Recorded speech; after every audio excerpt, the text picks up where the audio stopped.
बैंगन भरता और चोर की कहानी। बहुत पुरानी बात है। एक राज्य में एक राजा राज्य करता था। राजा के महल के पास सब्जी का बागान था। राजा के महल की सब्जियां इसी बागान से जाती थी। राजा को बैंगन बहुत पसंद था। राजा ने नए किस्म की प्रजाति का बैंगन अपने बागान में लगवाया। जब बैंगन की फसल आई तब राजा ने सोचा कि बैंगन का भरता और बाटी का खाना रखा जाए, जिसमें महल के सभी मंत्री, सैनिक और कर्मचारी शामिल होंगे। रसोइयों ने बड़े जतन से बैंगन का भरता और बाटी बनाई। खाना बहुत स्वादिष्ट था। राजा सहित महल के सभी लोगों ने जी भरकर बैंगन भरता और बाटी का मजा लिया। राजा का एक प्रिय मंत्री था, उसे भी बैंगन भरता और बाटी बहुत पसंद आए।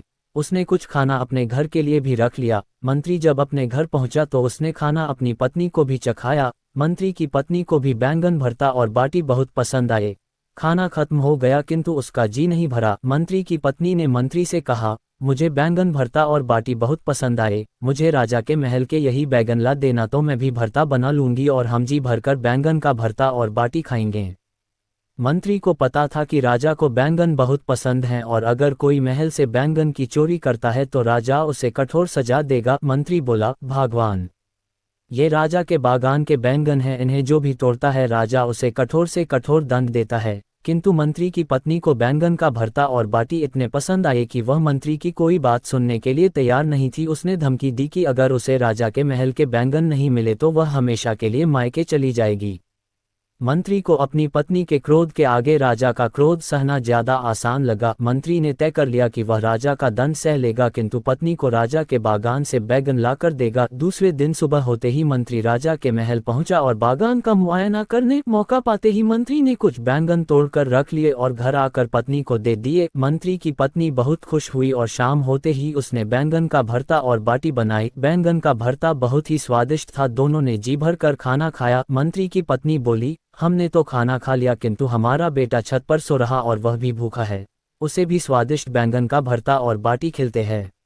मंत्री बोला, अगर हमने अपने बेटे को बैंगन का भरता खिला दिया तो ये बात राजा तक पहुंच जाएगी, क्योंकि हमारा बेटा कभी झूठ नहीं बोलता और वह सब सच बतला देगा। मंत्री के बार बार माना करने पर भी उसकी पत्नी नहीं मानी। मजबूरन मंत्री अपने बेटे को जगाने छत पर गया और उसके चालाक दिमाग में एक युक्ति सूझी। मंत्री छत पर पानी ले गया और अपने बेटे के ऊपर पानी इस तरह से डाला मानो बरसात हो रही है। मंत्री ने अपने लड़के को जगाया और बोला, बेटा, बहुत तेज बारिश हो रही है, अंदर चलो। मंत्री अपने बेटे को लेकर नीचे चला गया और उसके कपड़े बदलकर बैंगन का भरता और बाटी खिलाई। खाना लड़के को भी बहुत स्वादिष्ट लगा। दूसरे दिन राजा को ये बात पता लगी कि कोई उसके महल के बैंगन चोरी कर ले गया। ये देखकर राजा को बहुत गुस्सा आया और उसने अपने सैनिकों को चोर को ढूंढ कर लाने का आदेश दिया। सैनिकों ने पतासाजी करी तो पता लगा कि सुबह मंत्री जी बागान में आए थे। ये बात राजा को बतलाई गई और राजा ने मंत्री को बुलावा भेजा। मंत्री जी समझ गए कि राजा को उस पर शक है। मंत्री राजा के पास पहुंचा तो राजा ने उससे पूछा कि क्या उसने महल के बैंगन चोरी किए हैं। मंत्री ने कहा, महाराज, मेरी इतनी हिम्मत नहीं है कि मैं आपके बागान से बैंगन चोरी कर सकूं।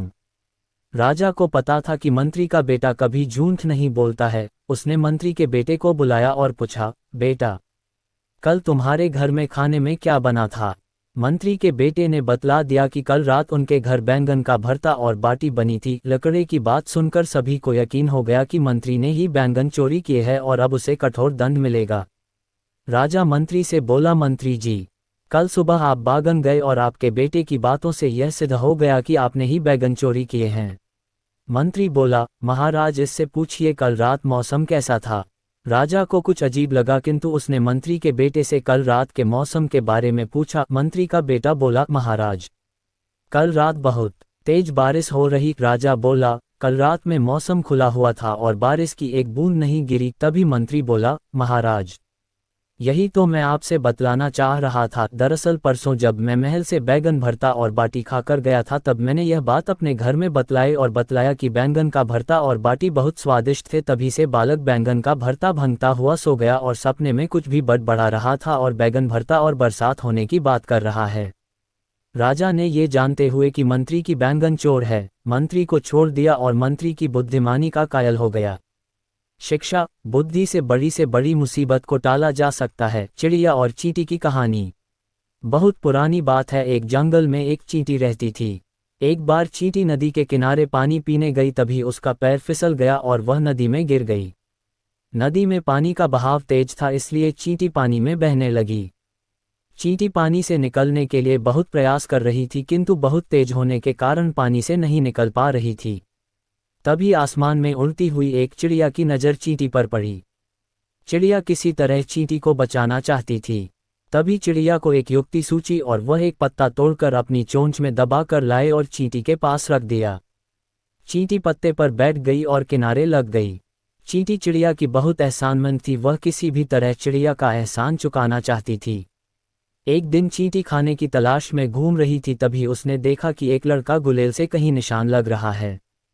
तभी चींटी की नज़र उसी तरफ पड़ी जहां लड़का निशाना लगा रहा था। चींटी ने देखा कि लड़का गुलेल से चिड़िया को मारना चाहता है और चिड़िया पेड़ की डाल पर में आराम से सो रही है।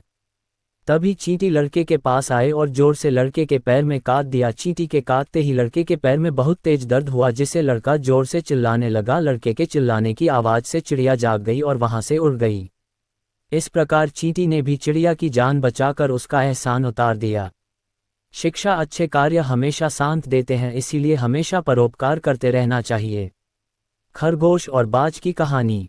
बहुत पुरानी बात है, एक जंगल था, उसमें बहुत सारे जानवर रहते थे।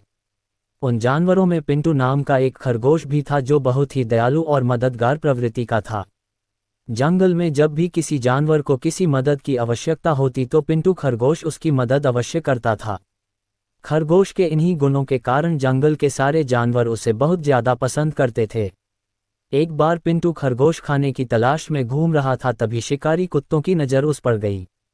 पिंटू खरगोश को अकेला देख कुत्तों ने उसे अपना शिकार बनाना चाहा और उसके पीछे पड़ गए। अब पिंटू डर के कारण बहुत ही तेजी से भाग रहा था।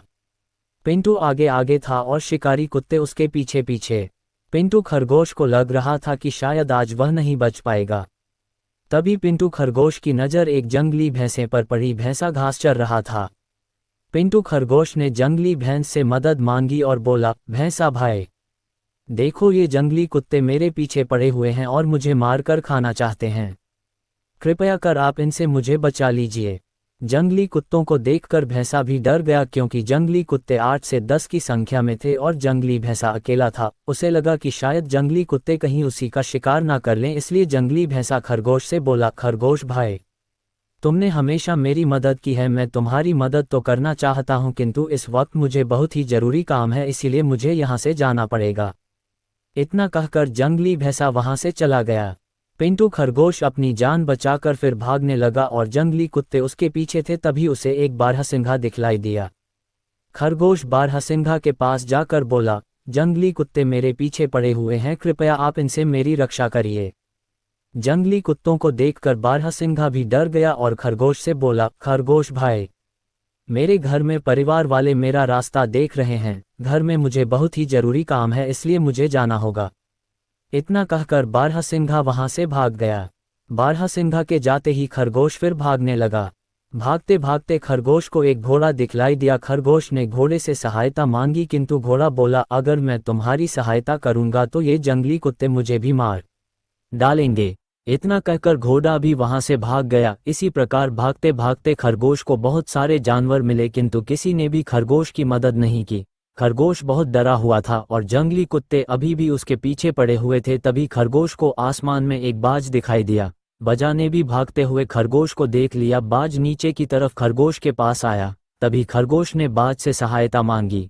एक बार खरगोश भी बाज की मदद कर चुका था, इसलिए बाज भी खरगोश की मदद करना चाहता था। बाज ने खरगोश को अपने पंजों में दबाया और खरगोश को लेकर आसमान में उड़ गया और शिकारी कुत्ते देखते ही रह गए। बाज ने खरगोश को एक सुरक्षित स्थान पर उतार दिया। खरगोश ने बाज को बहुत धन्यवाद दिया।